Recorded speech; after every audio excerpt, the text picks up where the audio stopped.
Hello, my name's David Runciman, and this is Past, Present, Future, a podcast of ideas.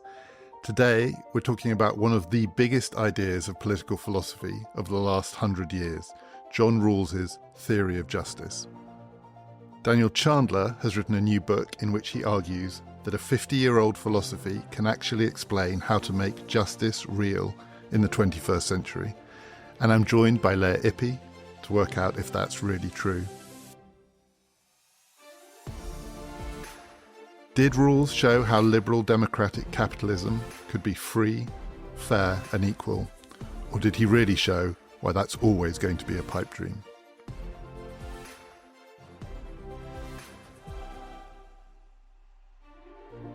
Past, Present, Future is brought to you in partnership with the London Review of Books.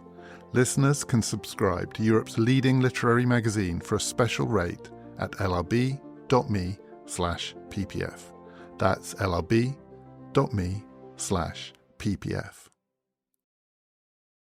Daniel, we're talking about a philosopher who is a quintessential 20th century figure.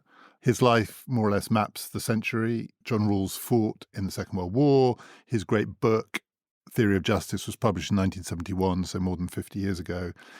He remains a towering figure among people who study politics and philosophy in an academic setting, but much less so outside of academia. Everything he wrote was before you were born, pretty much. So at what point did you come across this man who dominates, but only dominates a very sort of specific way of thinking about politics? And most people, I think, would think quite a remote and abstract way of thinking about politics.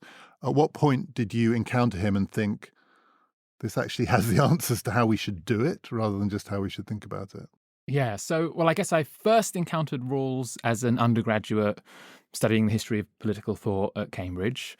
And I think I had immediately a very strong connection to the ideas. I think a lot of people read Rawls and find in his writing a kind of expression and a clarification of their political beliefs. There's a kind of a clarity and a consistency to his ideas that I think can be very compelling. So I think I found the ideas immediately compelling, but I don't think I ever thought I would write a book about Rawls. I don't think I particularly saw his relevance to politics as it was then or particularly today. I think my feeling that his ideas really did have the answers that we need today, or something that's really missing from our political discourse, came later. I think more around sort of post-Brexit, post-Trump. Around that time, I actually had read Piketty's Capital in the 21st Century, had decided to go back to university and study for a PhD in economics. And I guess was reading a lot of stuff about the crisis of liberal democracy and the terrible problems that we were in, and was very struck by how so much of that literature is fundamentally, or was fundamentally, diagnostic. It's about how and why we had ended up in the situation that we were in, and that what was missing was a constructive defense of liberal democracy, one that recognized the failings of our institutions, but could give us a vision of what, a genuinely fair and just liberal democracy would look like. So I think it was around that period that I saw the need for ideas like Rawls's. I think what's exciting about Rawls is that his ideas are so fundamentally constructive and hopeful, and I think that was what was missing. So yeah, I think it was that sort of thinking about the crisis of liberal democracy that made me, and the lack of solutions, that made me see the relevance of his ideas. Also, at the same time, I think I started to appreciate the economic radicalism of his ideas. I think Rawls is often interpreted as basically an apologist for the welfare state, maybe sort of souped up a little with a bit more redistribution. And it was going back to his economic ideas, seeing that really misrepresents what he was about, that made me feel much more excited about them and feel like they offered, a vision of progressive politics that really met up to the challenges that we face today. And we will come to what those ideas are. And I'm glad you think we're post-Trump. That's reassuring. Oh, yeah. Leah, when did you first encounter Rawls? What did you think on a first encounter? Well, on the first encounter, he was a hostile target because I was studying philosophy as an undergraduate in Italy. And he was being taught in some of the courses, but the general orientation of the faculty was very historical and very philosophical. And I was very interested in metaphysical authors, so Kant and Hegel and so on.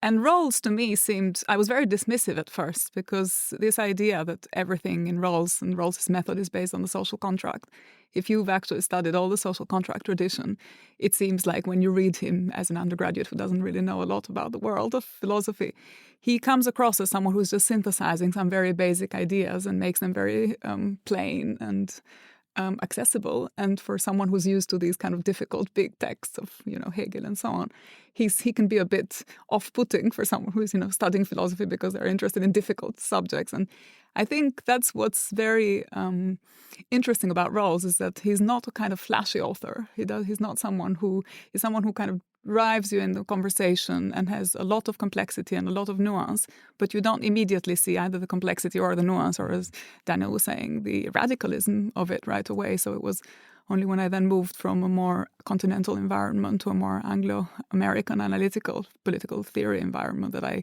began to engage more closely with Rawls, and then also appreciated him much more. So that social contract idea, let's start with that. The foundation of his thought. The phrase that's associated with him is the original position. It's a way of thinking about the world, to ask yourself the question, how do I want to, or how would I like the society in which I live to be structured? Its basic principles, its basic guidelines. So whether this is original to Rawls or just a reheating of a familiar idea in the history of political thought, which is you have to ask yourself, what would people agree to? The way Rawls does it in the original position is to say, think of what you would agree to if you didn't know where you would be placed in this society. So it's not a complete stripping back so that you become a nobody. You are still you, but what you don't know about you is where you place in this society. And then you ask yourself, what would be the rules that I would be comfortable with in that state of ignorance? What's the appeal of that? What's the pull of that way of thinking? Daniel, what bite does it have for you? Because in some ways it's pretty abstract, right? I mean, it's not saying, what one question that you might ask of any political philosophy is to get people to think how the world looks from other people's point of view. Put yourself in someone else's shoes. But it's not that. It's not a kind of empathy version of this. You're privileged. Imagine what it's like not to be privileged. It's saying, just imagine you don't know who you are, which is, on the one hand, a very powerful idea. On the other hand, an incredibly thin idea. So if you don't know who you are, what do you know? Yeah, I mean, I think part of the appeal is that it's such an intuitive idea, an intuitive way of thinking about fairness. It's sort of, people often compare it to the idea that someone might cut a cake more fairly if they didn't know which piece they would get. I think it sort of immediately, I think, strikes people as a natural way to think about what a fair society might look like if you wanted to do that in a fairly abstract sense. I also think it has a kind of resonance with, the sort of golden rule, treat others as you might want them to treat you, that you find in lots of religions and other schools of thought. So part of its appeal is that I think it has a very deep and intuitive resonance with a lot of people. And, it's interesting thinking about how original it was. I think Rawls actually explicitly said that there was sort of nothing. He was very modest, famously modest, I think. And he also recognized that what he was doing was taking ideas from the history of political thought, from the sort of greatest thinkers in the Western tradition, at least in his mind, and turning them into something new. So, I think it's partly that thought experiment appeals to a widely shared intuitive sense of what it is to think about fairness.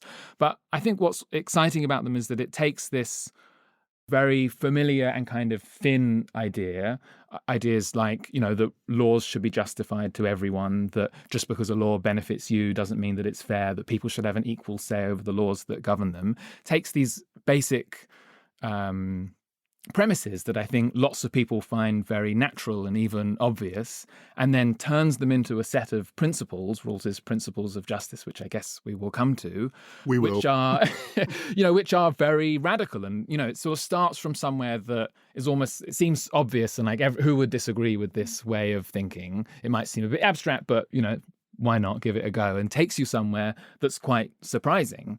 And I think that's the rhetorical and philosophical and political power of the ideas, and of his philosophy more broadly, is its ability to sort of start somewhere that seems kind of obvious and where lots of people already are, and then in a sort of sequence of gentle steps, take them somewhere that's really quite radical.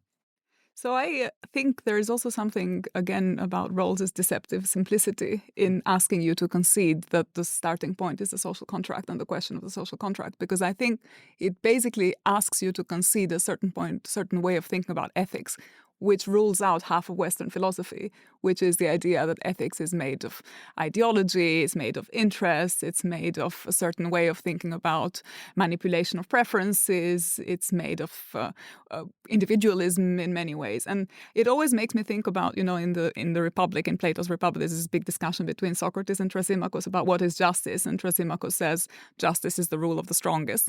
And Rawls clearly starts reflecting on justice, completely dismissing that position, which is a coherent and actually very, very difficult position to dismiss in ethics. And so for me, and I agree with Rawls' stance, but it's interesting that he starts by just ruling out there's another way of thinking about ethics, which is not as impartiality.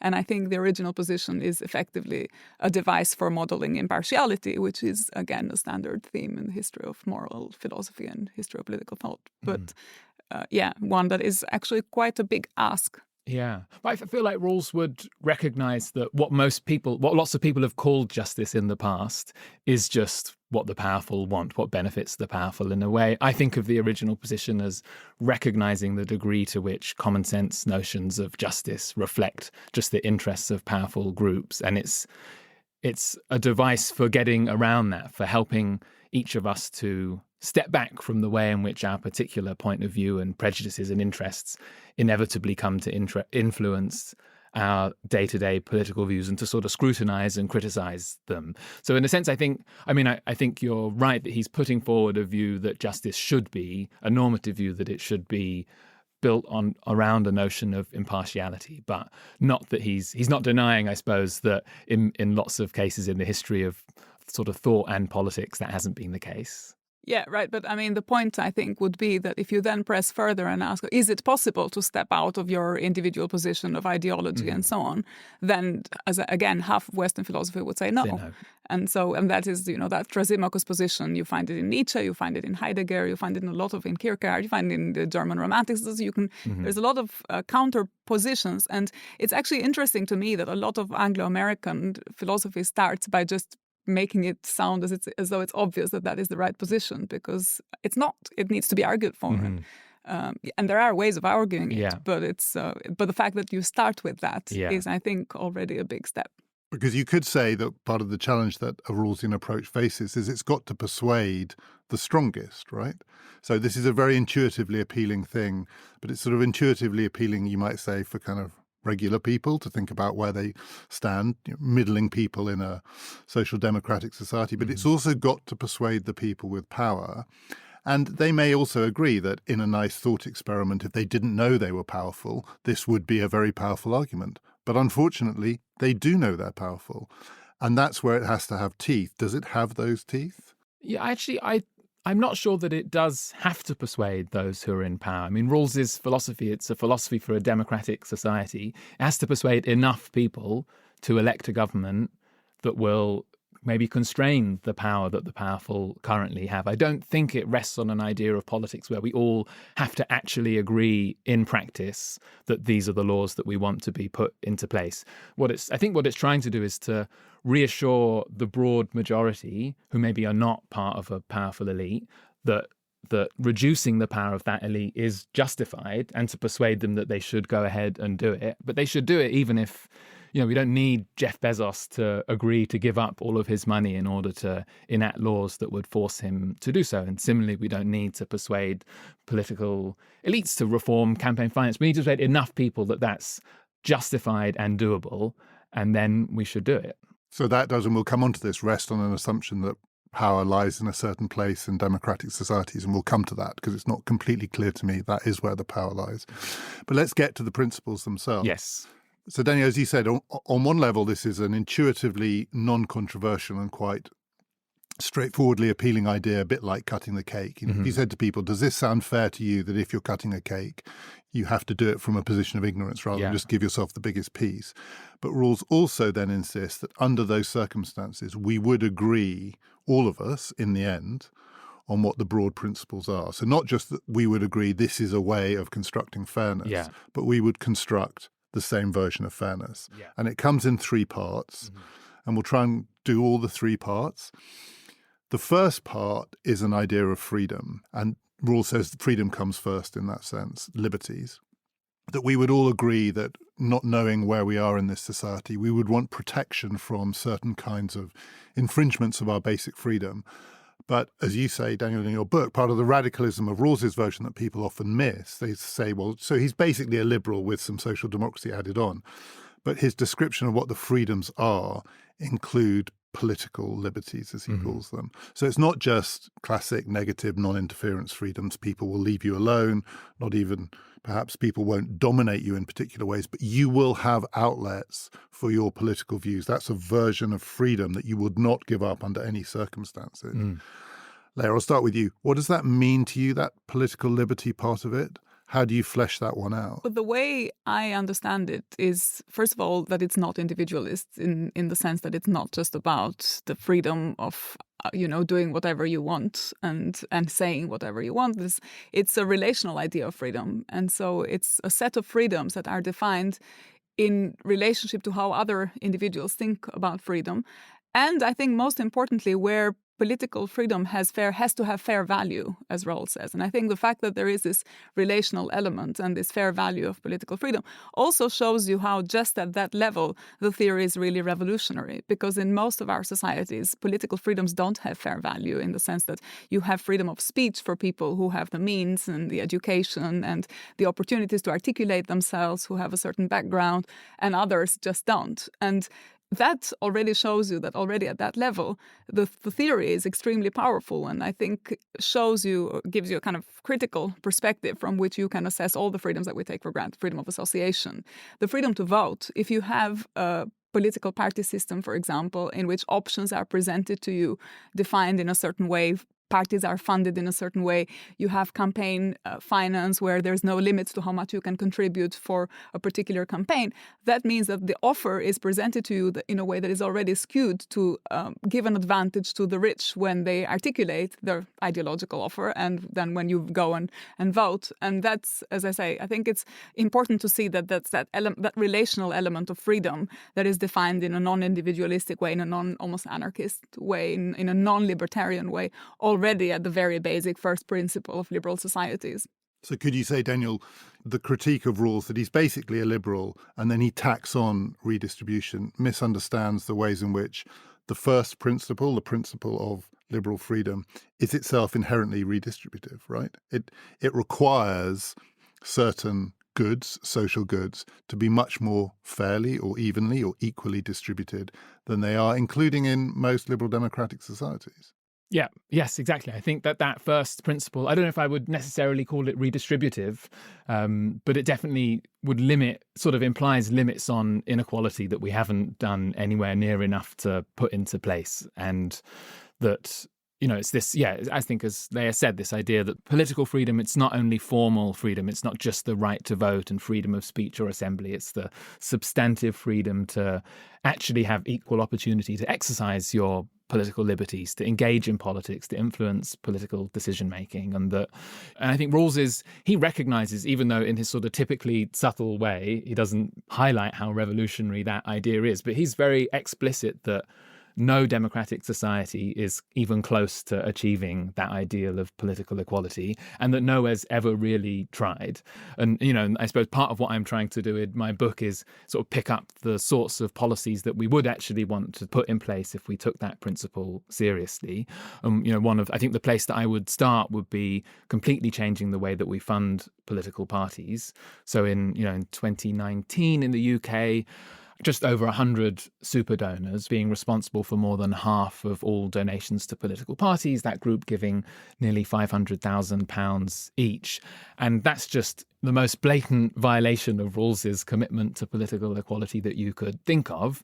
And Rawls is very clear that we need to limit private donations and have some kind of public system for funding political parties. He doesn't say much about what that would look like. One of the ideas that I put forward in my book is a democracy voucher system where you would give every citizen an equal amount of money per election or per year or per election cycle, and allow them to give that to the party of their choice. That seems to me to be a very natural implication of Rawls's commitment to political equality, and also one that we actually could put into practice. So you say it's not necessarily redistributive, but that is a redistributive Yeah, scheme. sorry, maybe I'm sort of, I suppose, yes, I guess that would be, it would yes.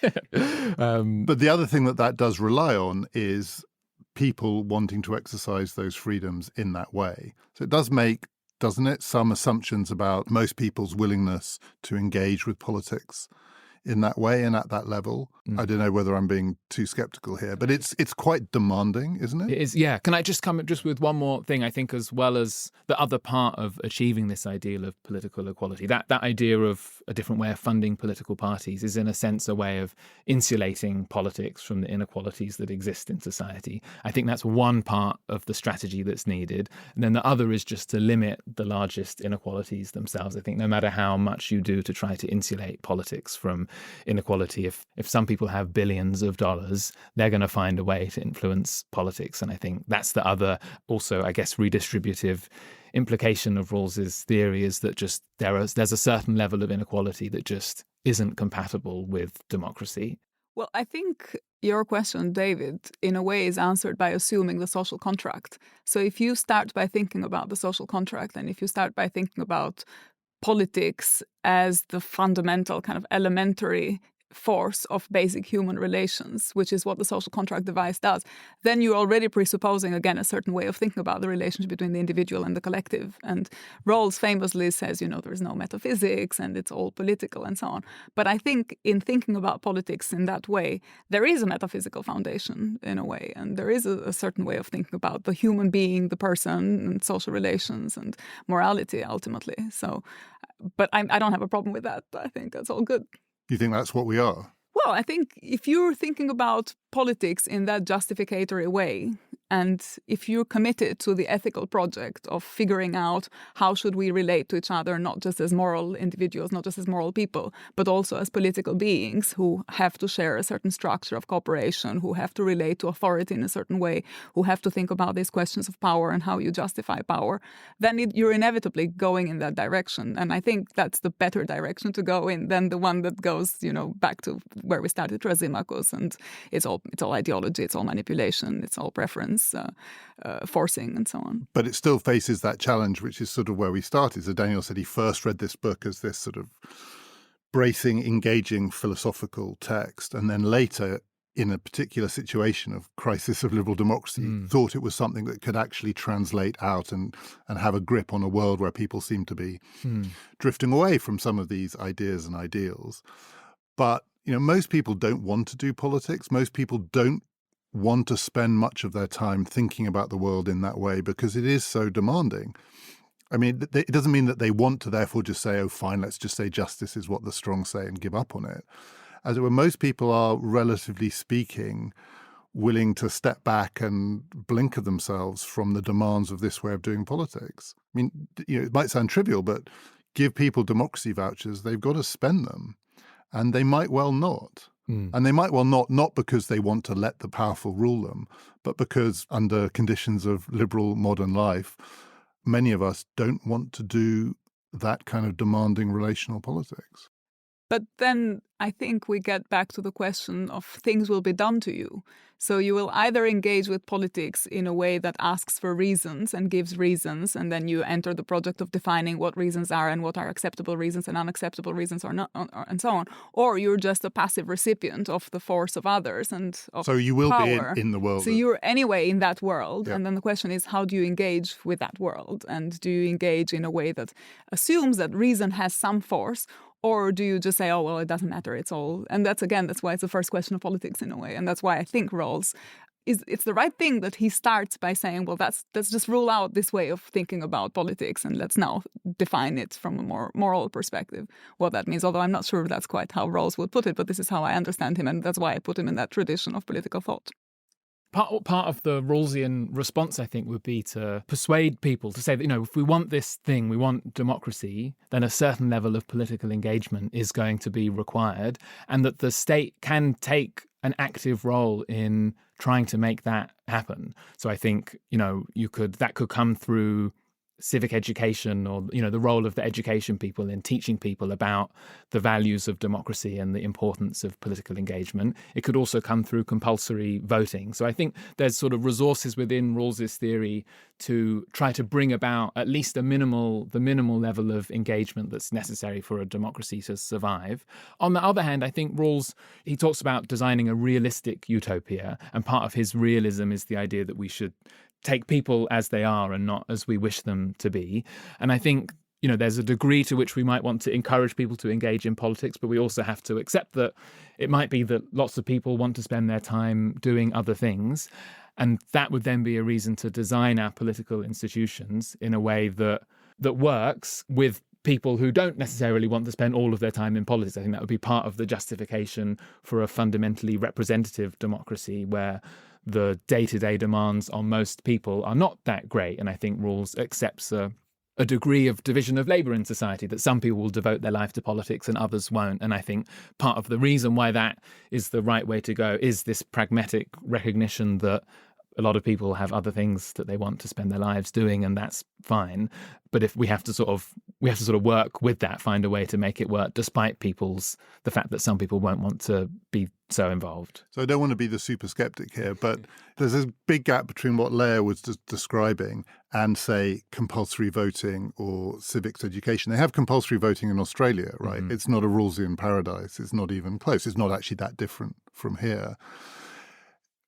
Our form of democracy is pretty passive, and civic education and compulsory voting isn't really going to change that. I mean, part of the radicalism for me, and I felt this reading your book, Daniel, is that if you really take this seriously, you've got to push much, much harder against our complacent assumptions about democracy, and that voting is the primary way that people express this kind of political freedom. So you talked about, the project is partly just to elect a government that will do some of these things. But that, to me, also, by Rawlsian standards, sounds too passive and relies too much on an assumption that people will kind of get stuck in. Our version of democracy is very, very passive by the standards of Rawls's political liberties and political equality. And maybe we need something different. I mean, something much more democratically radical, more direct, more participatory, democracy in all aspects of our life, in work, in domestic life, I don't know, at the international level. I mean, I'm not sure you can funnel this through 21st century liberal representative democracy. Yeah, and that's, I mean, in my discussion of democracy in the book, I also make the case for combining a fundamentally electoral or representative system with new forms of direct participation. So at the local level, I think there's scope for a kind of assembly type democracy where citizens participate directly in open assemblies. There's this famous Brazilian model of the city of Porto Alegre that's allocated local budgets in that way for a couple of decades now. But the fact we've been talking about there for a couple of decades always strikes me as a sign it hasn't spread. It hasn't, but I think, well, it has. I think it actually has spread across the world. There's like a lot of examples at the local level of this kind of thing being done. And I suppose part of what it hasn't scaled then. But it hasn't scaled. And I think, and that's the same, the two mechanisms that I talk about for engaging citizens more directly are that kind of direct assembly democracy where people just meet in person. And then the other is citizens' assemblies where the participants are selected at random, which is a way of achieving political equality, not a massive, it's not involving very large numbers of people, but it's another way of involving citizens who are separate from an elected political class, and which I think could also reinvigorate democracy. And I think in both cases there's been sort of interest. There are interesting experiments. There's Brazil for local democracy. There's Ireland and its citizens' assemblies for this kind of random selection type model. And what I'm arguing in the book is that the time now is to think about how to integrate them in a more thoroughgoing way into a democracy that maintains elections at its core, but it's really it's like a mixed democracy in the same way that we talk about a mixed economy combining private and public ownership as maybe having certain virtues. I think we could take a similar, there's no need to rely on one mechanism alone. I suppose I'm more optimistic that there's more we could do to try to incorporate those kinds of processes into our democracy, and that if we did, our democracy would be more vibrant and people would be more involved? Well, I mean, I don't think we have democracy.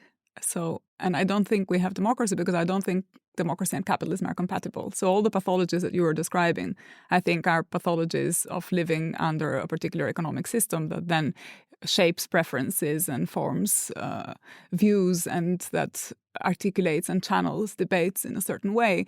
And I think one of the reasons for the kinds of things that we see, and one of the failures of participation, failures of interest, failures of kind of taking an interest in the public good, I think is because we live under an economic system that doesn't encourage and incentivize citizens to think like citizens. It encourages and incentivizes them to think as private actors. And so I don't think Rawls is to blame there. And I don't think his views are particularly demanding. I think where he is to blame is perhaps in not having emphasized enough what he does say towards the end of his life, which is that he doesn't think that democracy and capitalism are compatible. And that's why, in the end, he also says that even the most benign form of capitalism, which is a welfare state capitalism, is ultimately not really compatible with his theory of justice, and that his theory of justice requires either what he calls property-owning democracy or liberal socialism. So I think that's where you really get the critical purchase out of Rawls. But Rawls didn't really articulate or go into a lot of detail about that. But every time he was asked explicitly about it, he didn't back off. So it's not like he said, no, I think the kinds of societies that we live in are fine and they're more or less broadly in line with the theory of justice and with the principles. He always insisted and emphasized that they weren't. And I think that sheds a completely different light on the kinds of political and economic systems that we have. But I think it also then sheds a different light on what Daniel was saying about, does Rawls really start by saying, let's take people as they are? I don't think Rawls takes people as they are, or at least not as they are empirically. He takes people as they are. But what he means by that is they have a sense of justice and they have a capacity to form, revise, and pursue a conception of the good. But these are not empirical people. This is a philosophical idea of the person. And again, it's a moralized idea of the person. So it's not just, let's just go with whatever the public says or whatever public opinion says about whether capitalism is a good society or a bad society. I don't think Rawls makes any concessions on those fronts. And that's why, although the style is very accommodating and very inviting, I think the content is actually pretty revolutionary. So does that mean, from your point of view, that the sequencing of the principles is wrong? In the sense that people tend to think you get the freedom sorted out, and that includes certain freedoms of property and other things that people associate with capitalism. And then you do the more economic stuff. So the other two principles state that equality of opportunity has to be there. And, to go back to the original position, your chance of leading a good life shouldn't be conditioned by the advantages that you're born with, insofar as that's possible. And then the famous Maximin principle, which is inequality should work to the advantage of the least advantaged. So the least well-off in a given society, you can allow inequality if it raises their conditions of life. But if the problem is capitalism, should you start in the domain of the second principles and not the first? I don't think so, because you can construct a critique of capitalism just based on the first principle as well. Freedom. Yeah. And Capitalism makes us unfree. Idea of relational freedom that Rawls talks about, even if you care about the very basic liberal freedoms, freedom of free speech, freedom of association, these are all not possible under capitalism. And he says as much. So I think it's, and for me, the question, Rawls obviously insisted that there's a lexical priority of one principle of the other. But ultimately, they're a package, and the package is there to articulate a certain view of the relationship between the moral person and the political authority, which is the founding principle of the social contract, which is why I started by saying I was initially not that interested in Rawls, because it seems very obvious that this is there is an organic unity of these principles, and the whole of history of modern political philosophy has been an effort to try and articulate exactly that. I think it would be helpful just to clarify what Rawls means by capitalism. And I think there's completely right that Rawls is rejects capitalism both on the grounds that it's incompatible with political equality or democracy, and that it doesn't deliver the kind of economic justice that his second principle spells out, which you just explained. Sorry, can I just say, it doesn't deliver freedom, which is the first principle. That's where we were talking. The second principle is also there and is very important. But what Rawls says about even welfare state capitalism... Sorry, that's when I said political equality, I meant sort of freedom, political right. liberties. So Okay, that to me, that's the sort of the first, I'm sort of summarizing political freedoms as political equality. But just, I think maybe it's worth clarifying what Rawls means by capitalism, because for Rawls, capitalism is an economy that has private ownership, markets, but also that private ownership is concentrated in the hands of a small capitalist class. And what he really objects to about capitalism is that concentration of private ownership.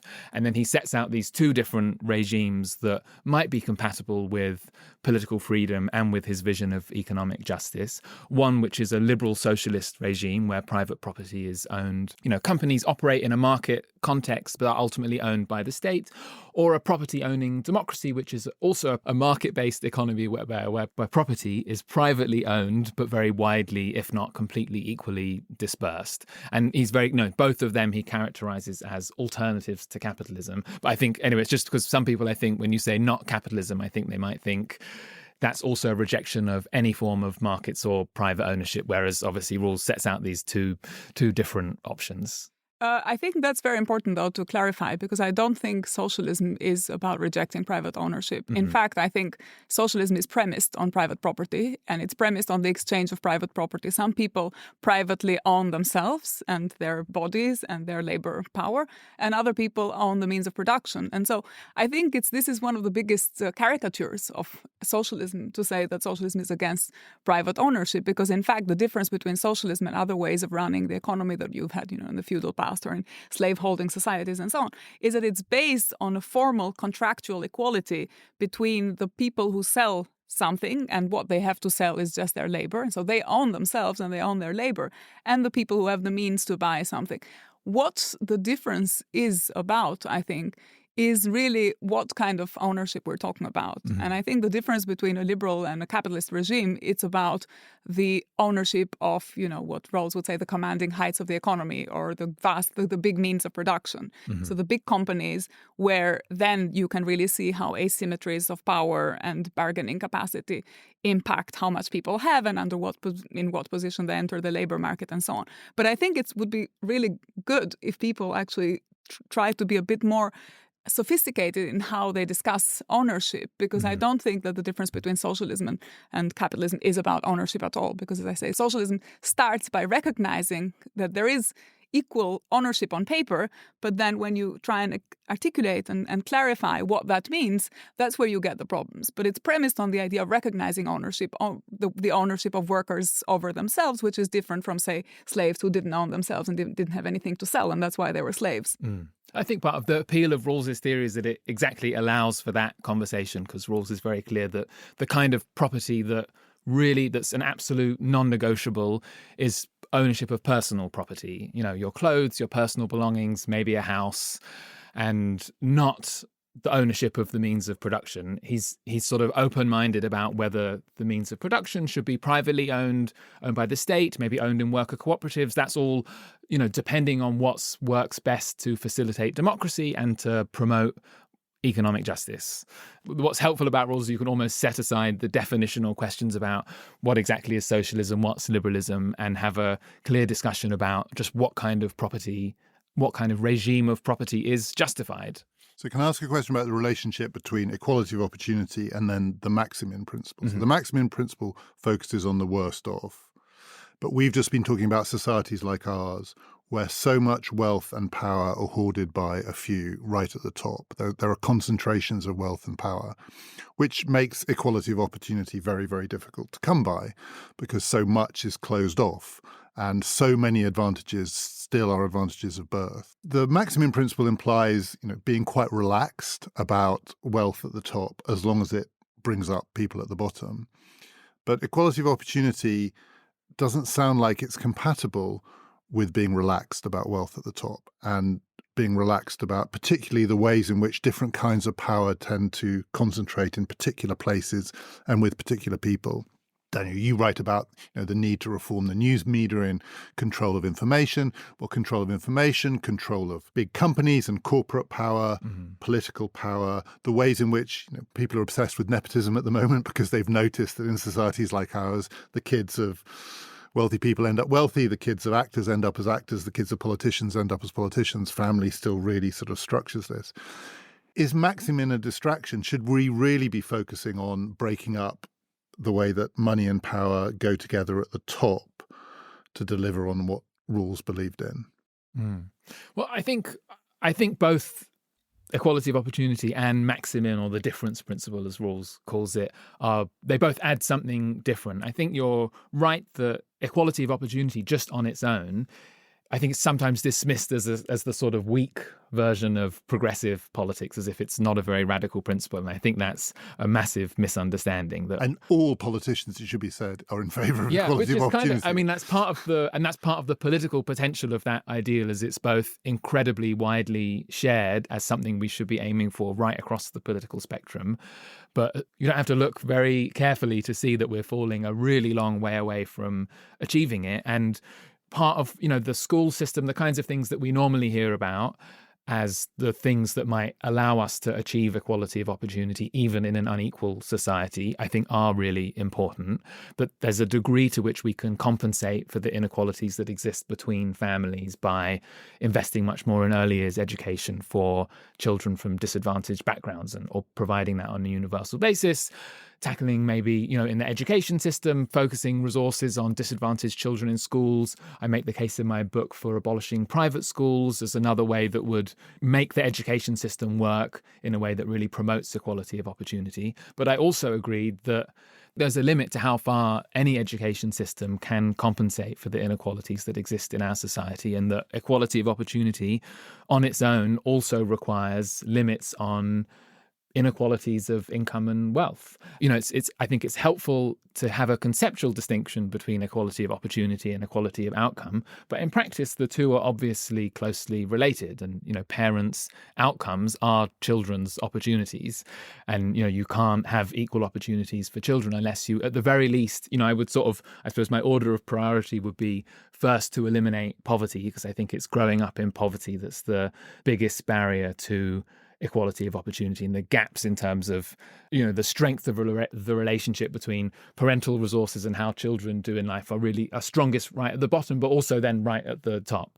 So the second principle adds a different ideal for thinking about economic justice beyond just equalizing opportunities, as a sort of ideal of reciprocity and shared prosperity. It's fair that some people benefit from having talents that maybe are more valued in the market, but only if by doing so that ends up benefiting everyone. And, I think it's where maybe we'll come back to this, but part of what's exciting about that second principle, the difference principle, is that it's not just about the distribution of money as well. Rawls is arguing that inequalities of power and control, of opportunities for self-respect, they also need to be justified in our society in a way that benefits everyone. And I think, in a way, we're saying that Rawls's theory is radical on many different fronts. And I think some of the equality of opportunity points in some directions to the importance of the school system, to limiting wealth inequalities, and then the difference principle points in other directions, like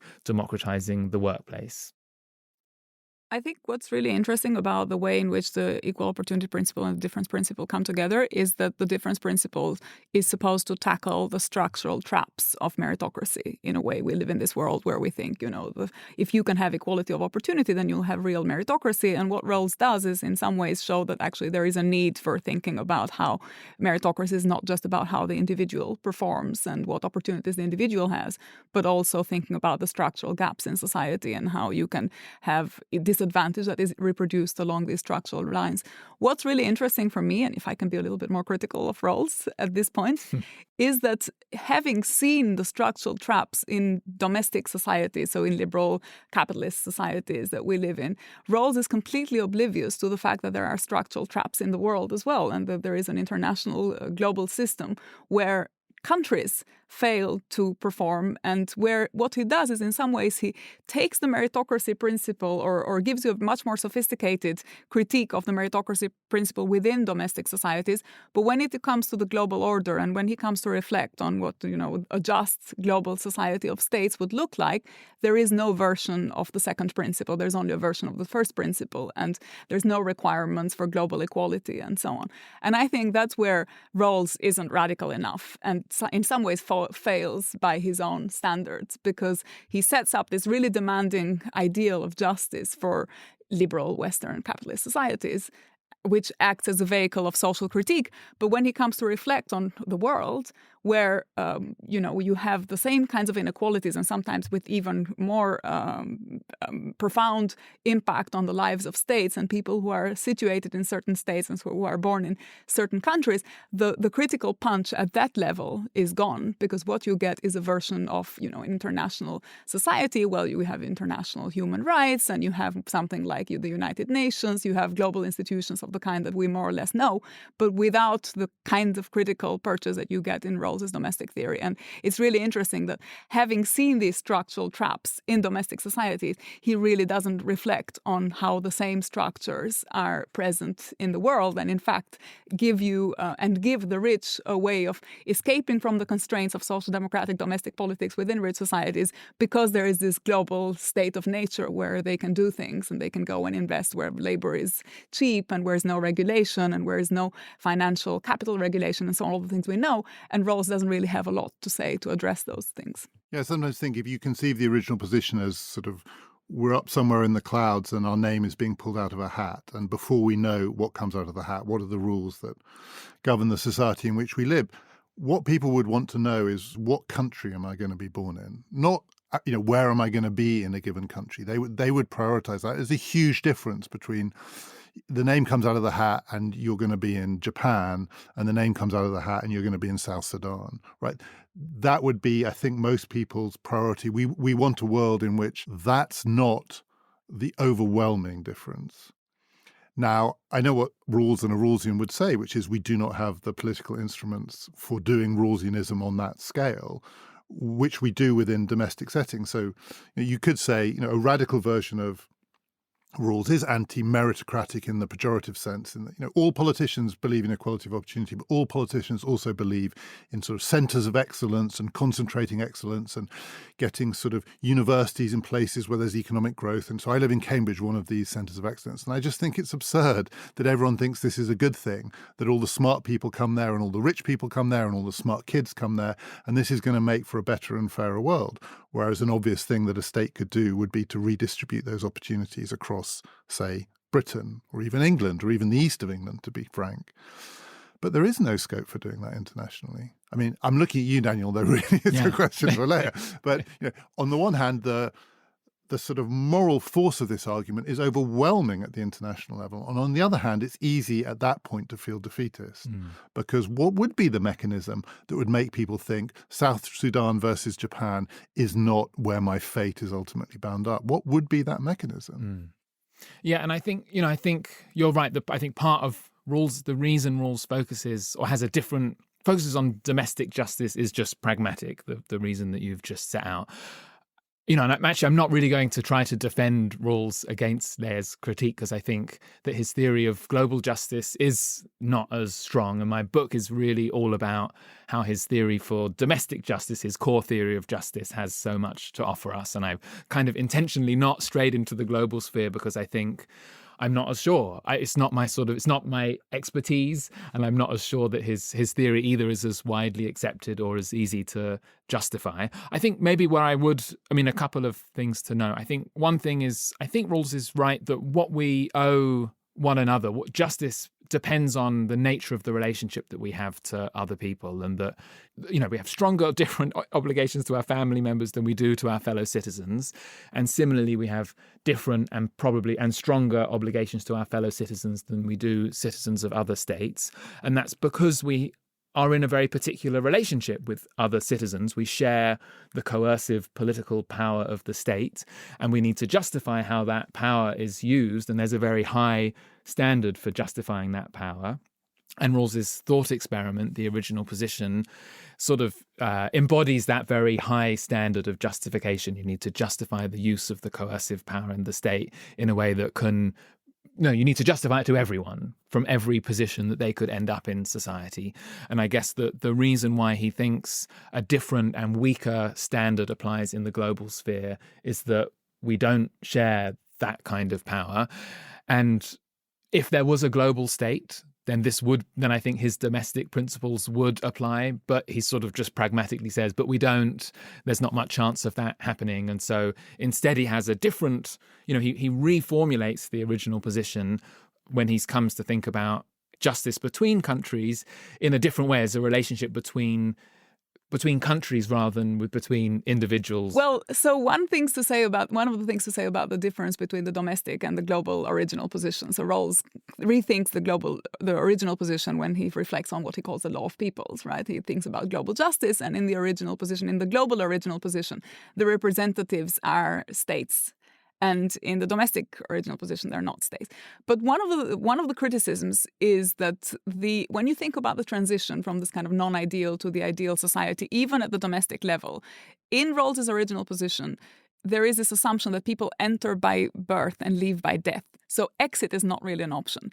But in the world that we have, exit is an option. Companies can exactly avoid the constraints of social democracy or even the kind of minimal requirements of the welfare state by deregulating through the mechanisms of the global financial and the global markets. And I think that's where you can really see that his thinking about the world is relevant because, or rather his lack of thinking through the principles of justice at the global level is relevant because the domestic theory of justice also fails because of the ways, the mechanisms of cooperation. The other thing to say is that, yes, at one level, there is this question of the coercive power of the state, and the coercive power of the state means that there is a kind of higher burden of justification.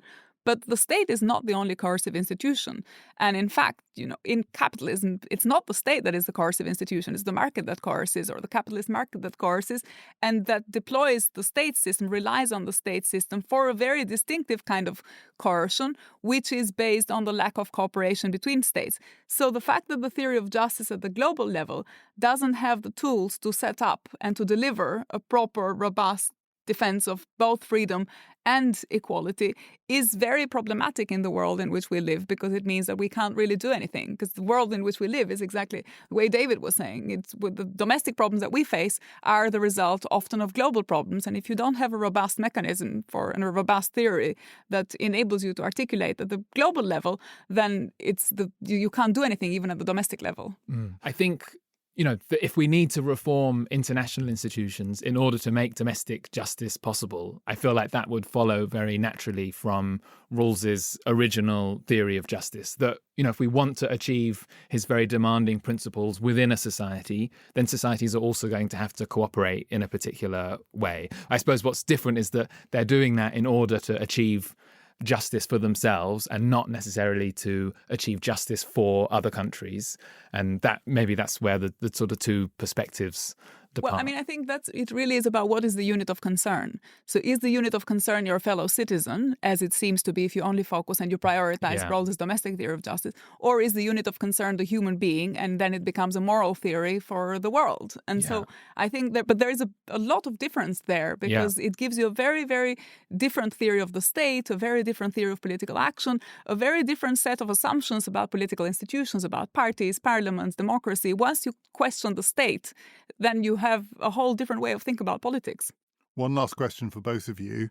So Rawls in some ways is stronger on the reciprocal relations that are owed to people who aren't yet born than he is on the reciprocal relations owed to people around the globe. So in various versions of the theory, and you talk about it in your book, and it's clearly relevant to a world that is getting hotter and in that sense more dangerous to live in, Rawls has quite a lot to say about what we owe future generations. And it is understood in reciprocal terms. And he says, and you phrase it like this at one point, that we should sort of think about, it's a very Rawlsian way of thinking about it, we should think about people who are yet to be born and our relationship to them as we would want people now dead long ago to have thought about us. So there's a famous counter-argument to that, which is if 100 years ago people had thought, we're running out of natural resources, we need to sort of rein in, we need to sort of hold on to these resources so that we can pass them on to people in 100 years' time, we would be furious with those people because we'd be really poor now. As well, our ability to do the kind of world that we live in now, including social democracy on a kind of modern Western European scale, does slightly depend on the fact they didn't do that. Actually, that economic growth, which is one of the drivers of certain kinds of progress, we all know that, wasn't prematurely cut off. So how do we know? It's a huge question. You're going to have to answer it quickly. But how do we know what we owe people in 100 years' time? And how do we know when they look back at us that they would be happy if we rein it in now? There's a basic minimum, which is we've got to give them an inhabitable planet. So maybe that's the threshold at which we... But beyond that, it's quite hard to know what's reciprocal about this, because a lot of it does depend on not just sort of discount rates and everything else, but the radical uncertainty of a 100-year future relative to now. I mean, in a way, I'm sort of agreeing with Leah. I think that the contemporary global one, which he's weaker on, has a much stronger hold on us than the one that's become more fashionable, which is we should be thinking about people in 100 years' time. If we're distant both in time and in space from people who might be a lot worse off than us, I would focus on the space, not the time. I probably have an unsatisfying answer to what we owe future generations, partly because I think Rawls does too. I think he recognises that's a really central question for justice, but he also basically gives a sketch of an answer. And the one thing he says is he sort of doesn't try to give a complete answer to what we owe future generations, but he said at the very least, we need to pass on an environment and the sort of social and political institutions that are necessary for maintaining a just society, that we don't have an obligation to maximize the income of the least well-off way into the future. Rawls is clear that our relationship to it is reciprocal in some sense, but it's reciprocal in a different way to what we owe the fellow citizens who are alive here and now. And it's reciprocal in a way, it's less demanding. And basically there's a minimum threshold that we owe to future generations. And I think that would imply probably less economic growth. He's clear that the level of economic prosperity that we've already achieved is sufficient to maintain just institutions, and we don't have a moral obligation to increase that further for future generations, even though we can choose to do so if we want to. Well, I was thinking about your counterfactual of previous generations, and I thought that I would think of that differently if I was from a colonial place, or if I was a representative of a group that has suffered from historical injustice as a result of what capitalist countries and as a result of the model of development that we had in capitalist countries. And we would be thinking about a lot of these things very differently, which takes me to the question about the future. Yes, there are a lot of uncertainties, but what we can do is we can diagnose the problems correctly. And to diagnose the problems correctly for Rawls is to diagnose them from a position of impartiality. Unfortunately, he doesn't take us that far, because I don't think he takes what the tools that he has given us in thinking about impartiality. He unfortunately restricts them to the kind of core liberal Western wealthy countries and doesn't really take them to the world. But I think if we were to take that mechanism of impartiality and the core moral insight of his theory to the world, then we would have a way of thinking about the problems that is much better than the way of thinking about the problems which we have now, which is unfortunately is the result of ideology and bias and just occupying this privileged position in the West. Yeah, it takes us back to where we started. So I said we, and it just depends on who we are. Daniel Chandler's book about Rawls is called Free and Equal: What Would a Fair Society Look Like? It's available now, wherever you get your books. Leah Ippy's book is just called Free, Coming of Age at the End of History. It's out now in paperback. Both are highly recommended. Next week, on Past, Present, Future, it's episode 2 of the new series of History of Ideas. And I'm going to be talking about the philosopher David Hume and trying to explain how an essay written in the middle of the 18th century helps to explain what's going on in American politics today. Please join me for that. Please follow us at PPF Ideas on Twitter. My name is David Runciman, and this has been Past, Present, Future, brought to you in partnership with the London Review of Books.